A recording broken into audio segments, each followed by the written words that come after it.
So today's guest is Daniel Kading. He describes himself as a classic hipster who absolutely hates weather talk. A content creator, Dan's been writing for over 15 years and has a huge passion for marketing, the creator economy, copywriting, branding, and human psychology. He helps small businesses grow on LinkedIn and now on TikTok as well by finding interesting ways to help his clients stand out. And one way he does that is by driving organic traffic to their brands through content, community, and engagement. So today, Dan's going to talk to us about ways to turn LinkedIn posts into TikTok videos. He provides tons of actionable advice. So let's get right to it. Okay, awesome. Well, I'm really excited to talk to Dan Kading today about a topic that's near and dear to a lot of people's hearts, TikTok. But before we get into that, I have, first of all, Dan, can you just say a little bit about what you do, what your main business is, and where, what your website is? Yeah, absolutely. Website, danielkading.com, DanielKading.com. But yeah, I mostly focus on LinkedIn right now. That's my main area, but I'm a copywriter and a content creator, ghostwriter. I help people create their personal brands, optimize their profiles, and make it so that when they're out there creating content, they're driving people back to a page that actually sells. So, that way you actually turn your LinkedIn profile into sort of a landing page. Mm-hmm. But yeah, and I'm also working with TikTok creators, helping them write scripts and expanding my copywriting over into that channel. I'm also helping on Twitter now. So yeah, just kind of slowly building my skills as a social media freelancer and a marketing manager in that sort of sense. So, yep, that is the quick Spark Notes version of it. It's a lot. Before we get into the questions, I have a random question because you included it in your bio that you hate weather talk. What is it? Were you hit by like a bolt of lightning when you were a kid or something? Why do you? Oh, not literally. No, weather talk, as in like people talking about the weather. Like I as a kid, I got really so tired of like mundane conversations about like football or like I worked in retail for a long time, and that was all you got was weather talk everywhere you went. Right. And so what it speaks to is that I love deep conversations and having insightful dialogue with people. I don't feel very charged by just regular mundane talk. I can do it and I can do it. And I've worked in sales for a long time, but yeah, no, it does kind of pull from me more than give to me. Yeah. Well, just to jump into the actual topic that I have you on for, I have to admit it's a little bit for selfish reasons because I'm not on TikTok. Okay. I mean, I go on TikTok to do my own, just for entertainment, but I'm on LinkedIn a lot. And so the two platforms, I mean, there's so much talk on LinkedIn about TikTok and they just seem like they're, light years apart as far as the audience. So why do you think TikTok is taking off so much, especially among people on LinkedIn? There just seems to be a disconnect. So what do you think it is? So when you say the audience part, I feel inclined to ask, what do you feel like the audience differences are in that particular case? If you were to answer that question in response before I give my context. I think some of it is, and I think it's stereotyping, but usually it's younger people on TikTok. For one, it's not. I don't go on TikTok for B2B information. I just don't. But there's a big argument for it. So those are the two things. So, and I think I've gotten past the point where I don't think I have to know a dance or those two tap dancing brothers that are all over the place. So, yeah. So maybe you can start with what are some of the misconceptions? Yeah. So yeah, that helps. So, the big thing about TikTok is that over the last 6 months to a year, the demographics have completely shifted, and it's not just Gen Z, mostly millennials, and maybe a few boomers. Now it's everybody, and either they're on TikTok or they're on Instagram Reels, and they're probably consuming some form of short form content, or they're on YouTube and they're getting YouTube Shorts, or they're on Pinterest and they're getting Pinterest idea pins. Or they're on Facebook, and Facebook has Reels as well, just like Instagram. So either way, whether it's TikTok or it's just short form content, it's affecting every single platform in that sense, because it is very dopamine rich. It's very like quick, like it gives you that quick entertainment value, but it also allows you that control to keep flicking. And so I think really when you boil it down, there's no one really. I've never danced on TikTok. I've made over 200 videos, I believe, maybe more. And yeah, I've done some of the fun, like trends and things of that nature, and those are a blast, and you can have a lot of fun and relate them back to the B2B space.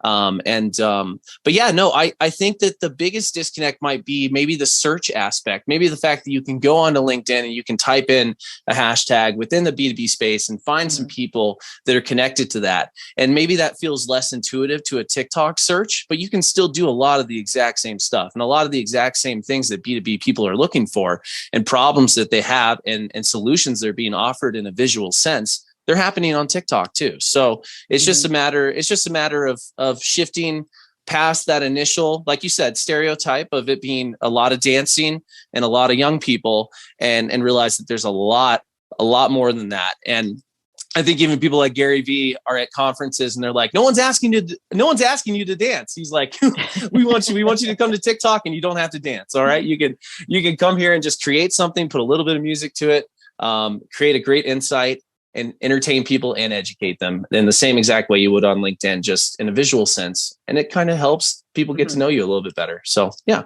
Is it true that you need to post every day on TikTok? Because that's what I had heard, that once you're on there, the algorithm is such that you really need to pump out. I mean, that's what is stopping me right now. Is that?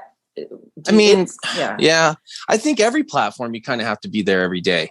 It seems like with whether it's Twitter or it's LinkedIn. I mean, I found that when I'm not on LinkedIn posting every day, my weekly views drop by a good 5,000 to 7,000, and I really start to like beat myself, for doing it. I'm like, I should be posting on the weekends. I should be including extra stuff because the reach is there. And, now that those analytics are there, it's almost like that carrot being dangled in front of me all the time. And yeah, it seems like with LinkedIn, with Twitter, whether it's TikTok, the thing I've noticed is that when I don't post every single day on LinkedIn, I still continue to get a lot of reach from my content. And it feels that momentum keeps me feeling a lot better. But like if I don't post to TikTok every day, I notice like everything stops for the time that I'm not like engaged, unless I create something that really has a lot of conversation potential to it, which does happen. And the algorithm is rewarding that more and more. But yeah, no, I think that it does feel a lot less encouraging when you're not posting every single day. Whereas on LinkedIn, I can take 2 days off and feel okay about it. That little bit of the lack of reach is like, whatever. I still got 8,000 views this week. I'm still good. I can bump that up to 16 here really quick, but with TikTok, it's like, damn, yeah, if you don't keep up with it, it does start to feel a little bit discouraging like that. So a lot of people batch content. And a lot of the best creators will batch, 14, 16 videos at one time. And even people like Chris Hughes, who just came over from LinkedIn, a pretty common name in the copywriting and ghostwriting space. He just came over to TikTok and now he's figuring it out and he's doing the same thing. He's batching tons of content. Whereas when he was on LinkedIn, he was not doing that. He was an in the moment writer, just like myself. And so, yeah. So as he's transitioned to TikTok, his style of creating content is now shifting. And so it's interesting because I think creating on TikTok turns some of even the best creators into even more amazing ones. So Chris Hughes is just becoming an even more chiseled content creator now because of what he's doing with TikTok. So I think that's the cool part too. Now, so when you say batching, are they recording it like a third-party app sort of thing, or they're just planning it ahead of time? Like you could either or. It could be either or. Yeah. Is there a way to do that? Is because I know with LinkedIn you can. I don't know if there's like. Yeah, you just hit draft. You just hit the draft button and throw it into your drafts, and you can have up to like 30, 60. I don't know what the number is, but I would feel sketched out because I'd be worried of that stuff being disappearing. So, but I use CapCut and I'll upload my videos into CapCut. I have a weird system where I use Snapchat to create really quick quick edits of what I create. Because otherwise, with my normal camera, I have to hit record and then stop, record, stop. With Snapchat, I can just let go, and then I download it and I upload to CapCut, and then I trim the videos and I put captions in there. And it's so incredibly easy. So those are some of my quick hacks. But I think in the beginning, it's best to just use the app and get used to using that first. And then when you're ready and you're like, okay, I'm bored with this, I want to do something else. That's the best place to go.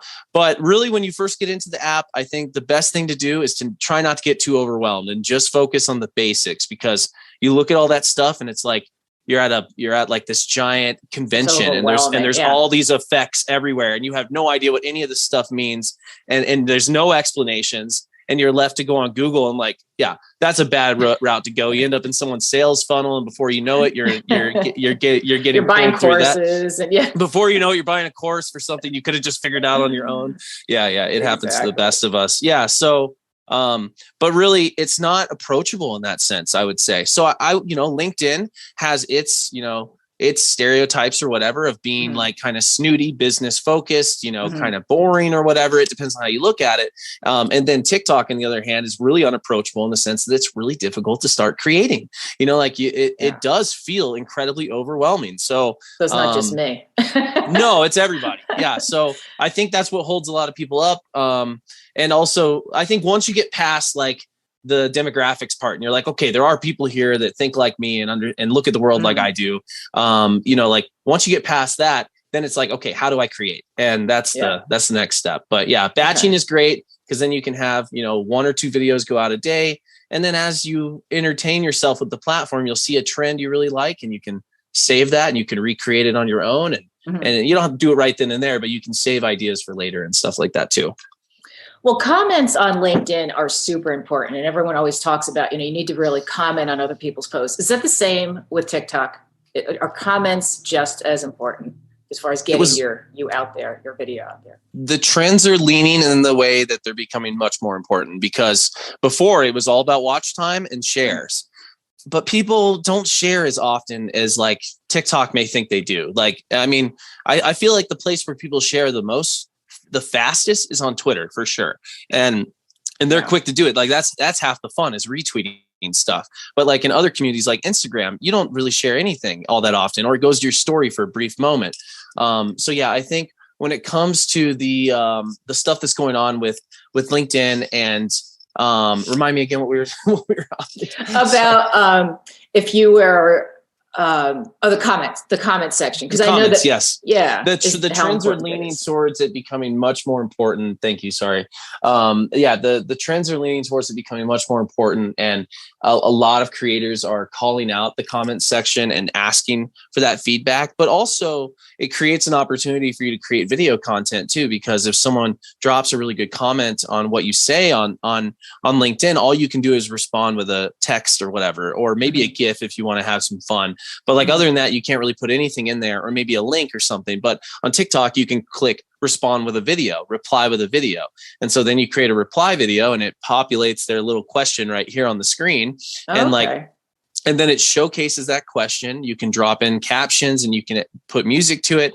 And then you create a community-based video. So then you're calling out somebody like, hey, thanks so much for saying this cool thing. Like, it's a community-based thing, just like we see on LinkedIn. And then someone else can create a reply video to that. And so the big thing is that, like, on LinkedIn, you can put like 1,200 characters into a reply, I think. But on TikTok, you get 60. So you have almost no room to talk. But I think that's designed like that to force people to create more original content, which, it may just be set up that way. You can obviously do little replies back and forth, but TikTok jumbles it. So it's like, it feels like they're trying to force you to keep it to 60 characters or send out that video reply. But, it fills your feed with more stuff. It gives you more content. So for a lot of people, there's one person I follow, and I swear all of his videos are just him replying to people and answering questions giving product information. And he's a video guy. So he knows all the hacks in the videography industry. So now he has all this opportunity to scale and monetize his following because he works with cameras. Mm-hmm. So it's huge like that. Yeah. Okay. Yeah. Awesome. I didn't know that. So see, so if somebody like me who's never been on TikTok wants to take a LinkedIn post and put it on TikTok? What are some of the steps? What would you recommend? Yeah, I would say the best thing you could do is to take your LinkedIn post and think about how you could reposition the hook to be really snappy. Because sometimes LinkedIn, a lot of times with LinkedIn, like you can meander on a little bit more. You can just drop in one quick blurb and then people will hit see more. And that's all you need to get the algorithm to boost your content by 4x. I mean, like if you get people to do that, you're so much more likely to see an increase. But on TikTok, you need to keep their attention. So, on LinkedIn, you can get that. And then that initial boost is enough to get you through the algorithm. But on TikTok, you have to keep their attention throughout the video. So yeah, make sure it's as reduced in size as humanly possible. And so you see a lot of the top creators creating really quick videos. And it's like, it is by design, because when it's shorter, you increase that watch time. And so when that watch time is increased, the algorithm sees that and looks at it as a more engaging piece of content. And so then if you can ask a question in there somehow, make sure that's incorporated just like you would on LinkedIn. Maybe give someone a reason to share it if you can. But that's always difficult because you don't want to necessarily ask for that. So you want to give people a reason to do it. So there's a lot of design work that I would think about in reducing down the entire idea from maybe a 700 character piece of content to something that's more like 150. And so like you keep it really small, quick blurbs, quick thoughts. Because at the end of the day, you can probably get the majority of your insight into that piece of content in under 20 seconds if you really focus on it. And it may feel really hyper intuitive, but it creates results. And the agency I'm working for sees results with this all the time. And then putting in those subtitles and making sure those are there, because a lot of people watch TikTok with the sound off. And there are a lot more auditorily impaired people in the world in that sense that need that assistance. It's amazing. So it's like having that extra step and making sure you put that there is just so much more inclusive. And it also just makes it way more enjoyable to watch. Like no matter what you do, like there's a top creator on YouTube that I heard on a podcast talking about how putting captions is not just for people that need them to read them, but for everybody, because people like to follow along and it immediately catches your eye and keeps you reading rather than just someone talking to you. It feels more approachable to read. So those are some of the things I would say are really important to focus on. And then also trimming up your video, because a lot of people, when they first start, they'll just clip together themselves, like moving away from the camera or and you can see that like they haven't edited out the little parts in between. So when you create the videos inside the app, you can go in there and it says edit clips or whatever. You click on that and you can shorten them so that you're not staring off into the distance and then looking at the camera over and over again while you're filming. So little things like that can really help. But yeah, just reducing down your LinkedIn content and then paying attention to the way that you're putting it together are some of the top things. The time limits on those videos, because didn't they recently increase how much time? They're beta testing 10-minute videos, which is a huge thing. And it's, YouTube doesn't want to admit it, but it's got them shaking in their pants. And so it's a big thing. And so basically that means there's going to be a ton more ad opportunities and stuff like that. But yeah, the time limits right now are 15 seconds, 30 seconds, 60, 3 minutes. And now some people, as it slowly rolls out, are getting the 10-minute feature. So, which is huge. That means you can like create basically like a full YouTube channel video if you wanted to. And it's just a matter of how many people are willing to engage. But that's what I'm wondering. Because we're used to that kind quick of counterintuitive. Hit. It's counterintuitive. But then again, some of the people that are really interested in someone like Stephen G. Pope, he's a huge name on LinkedIn.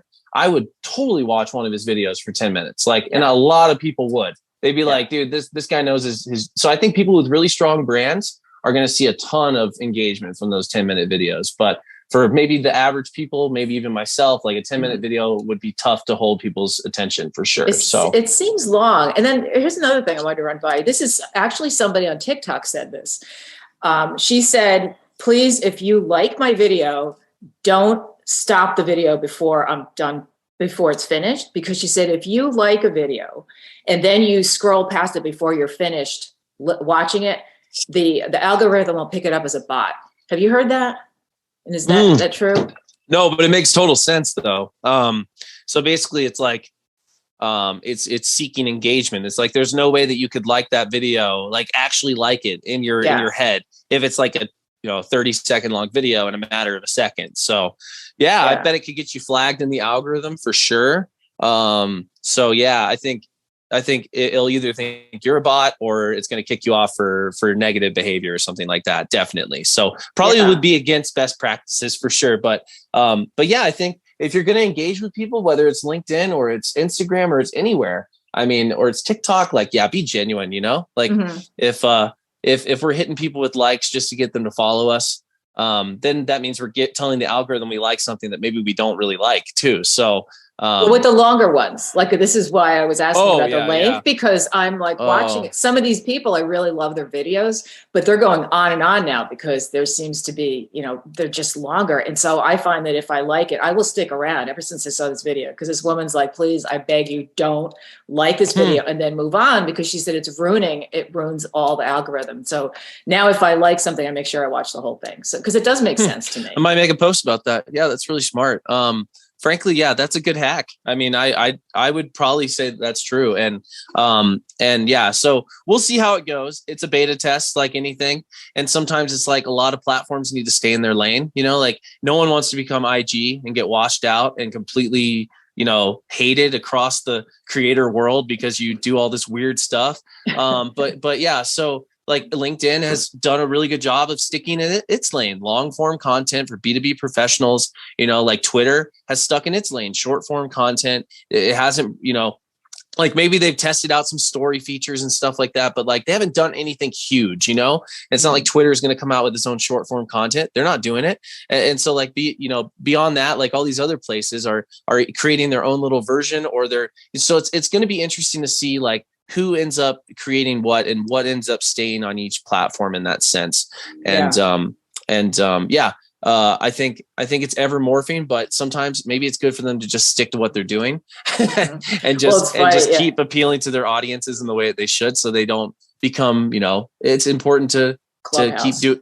Yeah, remember Clubhouse? And Clubhouse immediately became unobscure because Twitter was like, hey, we'll do a similar feature. And everybody's like, cool, I don't want to be building over here anyways. So let's just because that was the thing that was supposed to be huge, Clubhouse, and everyone's on Clubhouse. I know you have to be invited. And I got on there and I stopped when I was on one that was a recording of there were 45 minutes into this one show, and they hadn't finished introducing everybody who was going to be speaking. I'm like, I don't have time for this. It wasn't even getting to the stuff. I don't know. It wasn't engaging enough for a lot of people, right? I mean, and there wasn't enough of a community aspect yet. And I think I already had like a community established on Twitter. It's like, do I have the patience to be building over here?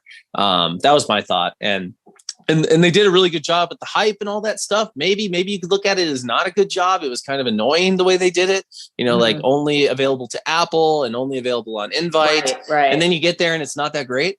It's like Quibi. It's like Quibi or CNN Plus or something, it's just like, why did we do this? It's just not valuable enough. Nothing exclusive about it. Right? Exactly. It's like, if the value's not there, then just, That's funny. Well, just the last question. So what are some of the golden rules of TikTok for beginners, like to just jump in? So you mentioned some of these things. So can you maybe sum up a few of those? Well, I did some of that already. I'll mention the other stuff too. Like actually get on there and really start consuming, because the algorithm pays really good attention, and it does give you things really quickly that I think LinkedIn does not. LinkedIn takes a little while to give you the curated feed that you really need. Like you got to go follow the right people to get anything reasonable in your feed that you're going to want to engage with. But on TikTok, I swear within like an hour of just consuming on there, you're going to start to see things that are appealing to you, and just keep giving it those little touch points that it needs to give you more of that B2B content, more of that marketing content, more of that creator content. And then when you find some people, maybe reach out that are in the space and say, hey, who are you following that's really legit? Because I'm going to recommend people like Stephen G. Pope and JT Barnett and Mike Rama and all these really great names, people that are wholesome and down to earth and really know their shit. And I'm going to send them down that road. And like that to me is really helpful in the beginning. And if you can take that wholesome approach to build the feed in the way that you want it to be, that's super helpful. And then from there, just actually commenting, talking to people. Because like when I first got on TikTok, I was telling my wife all these ideas I had, and she's like, maybe you should go engage a little bit. she's like, I don't think that's going to work. And I'm just like, I'm like, why'd you have to tell me that? Like I like most LinkedIn people, I'm like, no, I know what I'm doing here. I'm like, I know exactly what I'm doing. Okay. I've built a following on LinkedIn. I can build a following on TikTok. No problem. So I just started reading my LinkedIn posts, and it's horrid. You can look at it. It's at the very bottom of my feed if you want to see how awful it looks. But yeah, it's like, it just was so bad. And so like, you can see how much I've progressed and I've changed over time.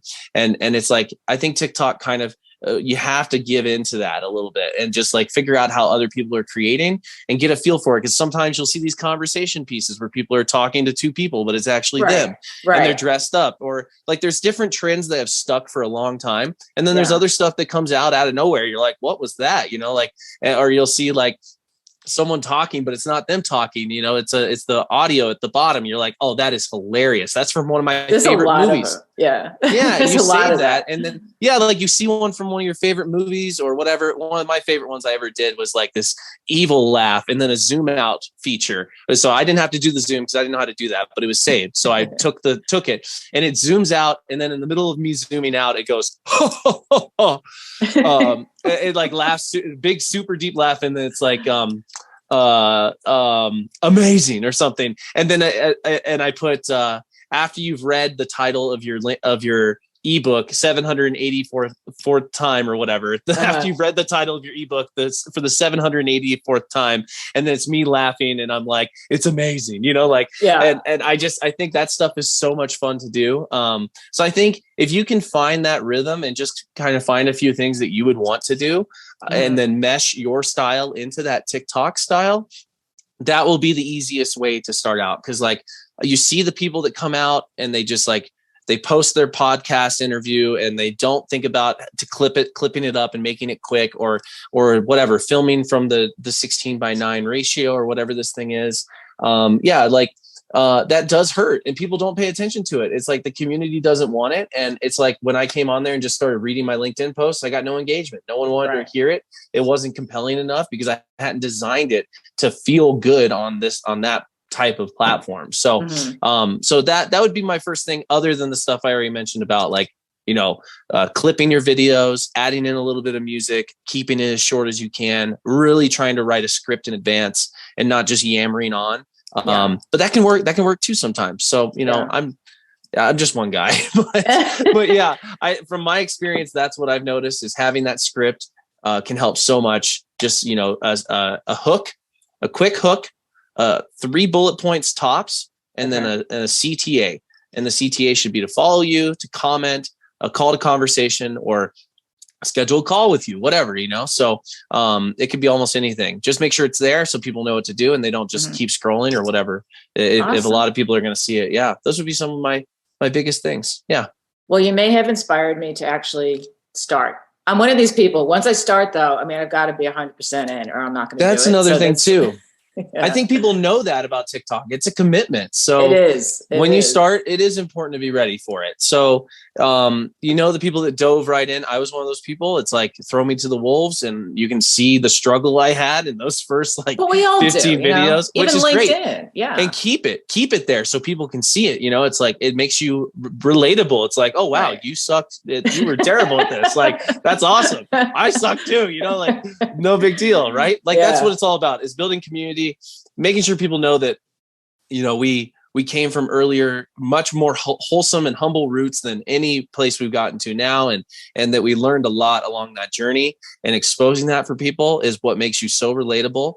And it's what makes you approachable. And ultimately, if you work in sales, if you work in copywriting, those are great things to have. And so, yeah, I think TikTok, it helps expose you in the sense that it makes you very human, and it's hard to hide behind those flaws.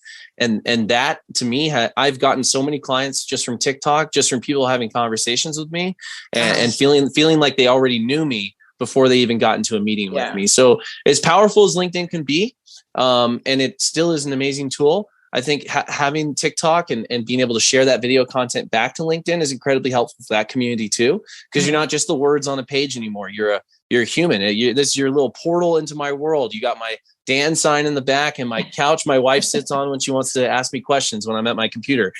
So there, it really brings people into your world, and I think that does a ton to help sell you and your abilities and just you as a person too. So it's really powerful like that. It's for personal branding. Yeah. Well, this has been such a great interview. I really appreciate you taking the time, Dan. This has been I have a lot to think about, and you gave so many great action tips. I'm sure a lot of people will find it valuable. So thank you again for taking the time today. Just a DM away. Let me know if you ever have any questions, and I appreciate the opportunity to come on. Thank you for having me. Thank you.